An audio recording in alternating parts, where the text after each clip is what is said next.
करते करते जब वो 5 साल का हो गया तो उसका उपनयन संस्कार होता है। आज पूरे हिंदू समाज में मैं कहना चाहता हूँ उपनयन संस्कार गायब है, कोई नहीं बच्चे का उपनयन कराता। और एक ज़माना था उपनयन संस्कार के लोग तरसते थे, कोई करता नहीं था, मिलता नहीं था कि कौन करे। शिवाजी का उपनयन संस्कार हुआ, सारे देश के विद्वानों ने मना कर दिया कि ये तो ले ही नहीं सकता यज्ञोपवीत, इसको कैसे दे देंगे। आखिर बनारस के एक बहुत बड़े विद्वान पंडित ने हाँ भरी, किंतु ये कहा कि इतना बड़ा लंबा चौड़ा बजट है, ये करेंगे तब संस्कार हो पाएगा, नहीं तो ये संस्कार नहीं करवा सकता। कहते हैं पता नहीं 60,000 सोने की मुद्राएं या पता नहीं कितनी लंबा चौड़ा बजट बना करके वो खर्च हुआ और तब उसका यज्ञोपवीत संस्कार हुआ। आज हम लोग हिंदू तो कहते सनातन की सुरक्षा करो। क्या सनातन है जी बताना? राम का यज्ञोपवीत हुआ, कृष्ण का यज्ञोपवीत हुआ, दुनिया के महापुरुषों के यज्ञोपवीत है। हर हम काला डोरा तो पहना देंगे, क्रॉस तो पहना देंगे और कुछ भी कर देंगे, यज्ञोपवीत गले में धारण करने से हमको बड़ा भारी बुरेज होता है। बच्चा भी कहती है क्या डाल दिया, ढेरों की सीढ़ी पहना दी मेरे को। भाई तेरे कपड़े भी ढेरों की सीढ़ी, इनमें भी जूं बनेगी, पसीना आएगा तो। किंतु हम संस्कार नहीं देते। 5 वर्ष की आयु में बच्चे का यज्ञोपवीत संस्कार हो, सब लोग बैठें और उस बच्चे को बहुत बढ़िया सजा धजा कर ड्रेस पहना कर बिठाया जाए, वो उस दिन का मुखिया है, वो VIP है, सबका ध्यान उस पर हो और उसको प्रेरित किया जाए। फिर उसको बाहर ले जा कर के परात में पानी भर के दिखाते, देखो बच्चे इसके अंदर देखो सूर्य की लाइट इसमें आ रही है, ये जो सूर्य दिख रहा है पानी में, ऐसा तुमको बनना है। उसको प्रेरणा दी जाती है, संस्कार। आज से तुम विद्या के अधिकारी बनने जा रहे हो, ये यज्ञोपवीत तुम्हारे कंधे पर आ गया है, 3 ऋण तुम्हारे ऊपर आ गए हैं, अब तुम बड़े होते जा रहे हो, इनको कभी ज़िंदगी में भूलना नहीं। और फिर उसको ले जा करके विद्यालय में वेदारंभ संस्कार होता है। उसमें पूरा जो विद्यालय है, पूरे उसके घर के लोग हैं, रिलेटिव्स हैं, इकट्ठे होते हैं, उसको बाकायदा उसमें दाखिल कराते हैं, दंड धारण करके तपस्वी बनने का शुरू हो जाता है, उसकी पढ़ाई होती है। ये 11 संस्कार 8 साल की उम्र तक हो जाते हैं। देखिए कितना बड़ा महत्व है। अब वो 14 साल पढ़ाई करेगा, वहाँ कोई संस्कार नहीं होता, वहाँ संस्कार केवल वातावरण का मिलेगा। आचार्य कैसे हैं, तपस्वी हैं कि नहीं, विद्वान हैं कि नहीं, ये आचार्य भी ऐसे ही है, यूं ही फालतू। जैसा टीचर होगा, जैसे उसके सहपाठी होंगे, वैसा ही बच्चे का निर्माण होगा। नहीं तो पीछे के संस्कार, माता पिता के संस्कार बदलते नहीं हैं। सत्यव्रत सिद्धांत अलकार लिखते हैं वो रहेंगे, वो चित्त में पड़े रहेंगे, किंतु स्कूल का वातावरण अगर बहुत अच्छा होगा, प्रभावशाली होगा, तपस्वी आचार्य विद्वान उनके अध्यापक होंगे, अच्छे बढ़िया होनहार स्टूडेंट उनके साथी होंगे, तो पिछले संस्कार तो पड़े रहेंगे। एक नए संस्कारों का उसके अंदर एक तरह संग्रह होगा और उनसे उसके व्यक्तित्व का निर्माण होगा। और फिर वो जा कर के स्नातक बनेगा। तो लिखा है स्नातक बनते ही या तो वहीं पर कन्या और लड़के के दोनों के गुण कर्म स्वभाव मिला के आचार्य अपनी उपस्थिति में विवाह करा दें। ये विवाह का भी बड़ा भारी बवाल है, जो ऋषिदान तो टंटा काट रखा है, कोई माता पिता की भूमिका उसमें नहीं। आज सारे माता पिता क्या देखते हैं? पैसा, कितना बड़ा, बहुत बड़ा जमींदार है, बहुत बड़ा साहूकार है जी, इसके करेंगे।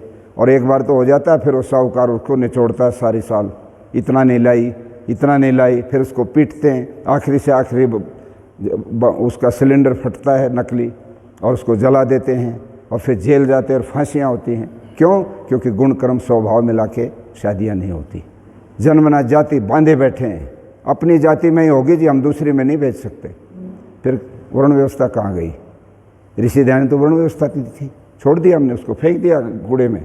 इसलिए कहते हैं कि या तो वहीं पर, और वहाँ संभव नहीं है तो माता पिता को बुला के कहो, सबको मिलने वालों को ले आओ और स्नातक तुम्हारा तैयार है, उसको बाकायदा दीक्षा दी जाती है। आज से ये स्नातक 4 वेदों का विद्वान है, ये जीवन भर ब्राह्मणत्व का काम करेगा, ये विद्वान होगा और उसका खूब बड़ा स्वागत होता, अंग वस्त्रों से उसका सम्मान करके धोती कुर्ता पहना के एक तेजस्वी नवयुवक को सौंप देते हैं, अब ले जाओ घर में स्वागत करो, और ये गृहस्थ आश्रम में जाना चाहता है उसका विवाह करो।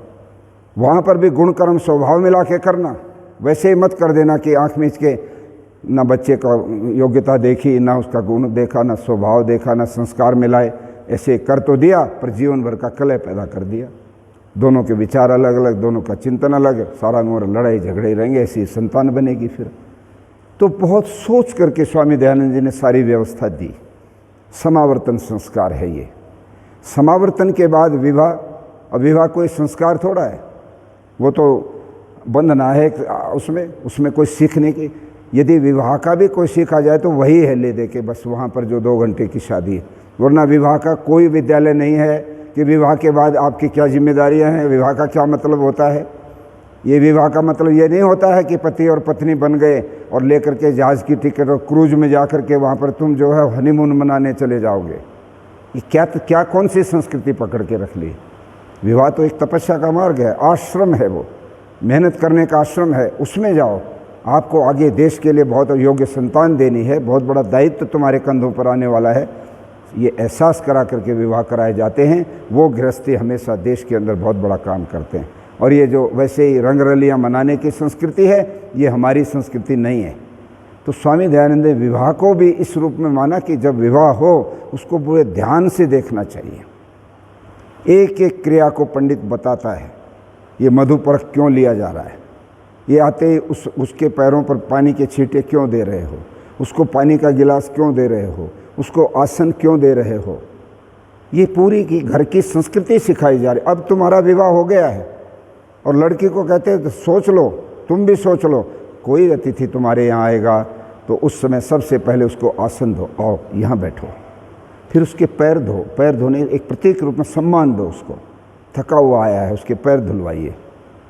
सुदामा जब गया था कृष्ण जी के पास तो अपने आसन पर बिठाकर उसके पैर धोए उन्होंने, नीचे परात लेकर के पानी डाल डाल करके पैर धोए। एक गरीब ब्राह्मण परिवार का सुदामा, उसका जिगरी मित्र, बहुत निकट मित्र, बचपन का साथ सोते सहपाठी, रूम मेट उसके अंदर सोने वाले, इकट्ठे लकड़ी बीन के लाने वाले जंगल से, और उसको कितना बड़ा सम्मान दिया। फिर उसको पीने के लिए पानी दिया और फिर मधुपर्क लाए। हम भी जब अतिथि आता है सबसे पहले बिठाकर ये क्रियाएं करके उसके लिए जलपान लाते हैं। क्या लोगे, चाय लोगे, दूध लोगे, फल लोगे, बताओ क्या ले आए।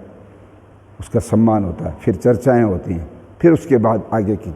तो विवाह संस्कार भी जब किया जाता है वैदिक विधि से, एक बहुत ही व्यवस्थित तरीके से सिखाया जा रहा है। That is the training of विवाह, मैरिज की ट्रेनिंग वहाँ हो रही है कि ऐसे ऐसे तुमको करना है। लड़की को बता दी तुम्हारे अतिथि हैं आज, ये आज अतिथि बनकर आए हैं तुम्हारे घर पर, तुम्हारे जो पति बनने जा रहे हैं, इनका सम्मान करो, आसन दो।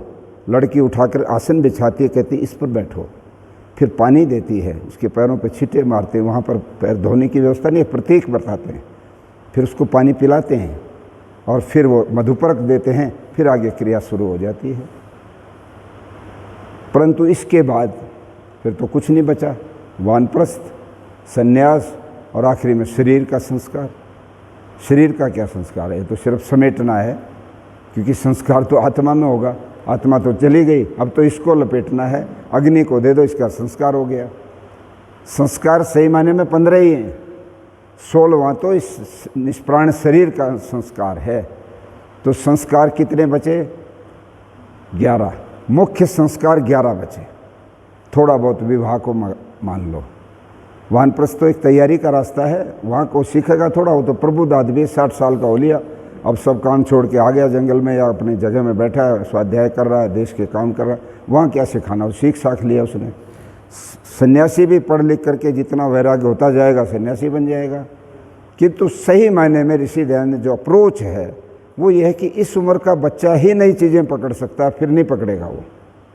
छोटे पौधे को आप किधर ही मोड़ दो उधर मुड़ जाएगा, छोटे पौधे को। किंतु जब वो बड़ा पेड़ हो जाएगा तो आप जोर लगा लो, बहुत मुश्किल है, वो पक जाता है। आज हम लोग पत्तों को सींच रहे हैं। ग्रेजुएशन में पढ़ने वाले बच्चे, डिग्री में पढ़ने वाले बच्चे, उनको कहते हैं ये इनको बताओ जी, मानते ही नहीं, सुनते नहीं। क्यों मानेंगे भाई?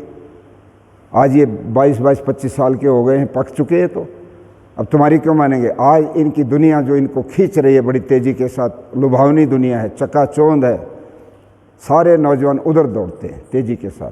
अरे क्या ये फिजूल की बातें बता रहे हैं, दुनिया कहाँ जा रही है, चांद में, ये यहीं खड़े हुए हैं झोपड़े में। वो कोई सुनने को तैयार नहीं होता, क्योंकि संस्कार नहीं दे रखे। 8 साल की उम्र तक बच्चे को पूरी तरह से पूरा संस्कारित कर दो तो वो बच्चा मानव परिवार का एक बहुत बड़ा बनेगा। फिर यम नियम बचपन से ही सीख जाएगा वो सारी बातें। और बची हुई इस आवासीय शिक्षा में जो गुरुकुलीय शिक्षा है, जहाँ सारे लोग मिल करके 24 घंटे उनके ऊपर अपना वो रखते हैं, फिर वहाँ सीख जाएगा वो। पूरी धरती के ऊपर जो ये आज दंगे फसाद हो रहे हैं धर्म और इसके नाम पर, सब खत्म हो जाएंगे। सब बच्चों में वो संस्कार होंगे कि हमें प्यार से रहना है, सब जीव जंतु हमारे ही हैं, ये हमारे परिवार के हिस्से हैं, ये जल वायु पृथ्वी हमारे लिए आवश्यक है, इनको गंदा करना हम मौत बुला रहे हैं, अपने लिए ही गंदी हवा बना रहे हैं। ये सीख जाता है बच्चा। आज कोई नहीं सीखता। बढ़िया पानी चाहिए, अपने से कितना गंदा कर लो भाई, तुम गंदा करोगे पानी तो नीचे जाएगा, गंदा आएगा ही आएगा। ये एजुकेशन बचपन में दी जाती है, संस्कार कहते हैं इनको, और यही अमिट छाप बनती है बच्चे के, इसी से निर्माण होता है व्यक्तित्व का। तो संस्कार जो है ऋषि दयानंद ने एक बहुत बड़े महत्वपूर्ण ढंग से प्रस्तुत किया, जो उन्हीं की भूमिका है।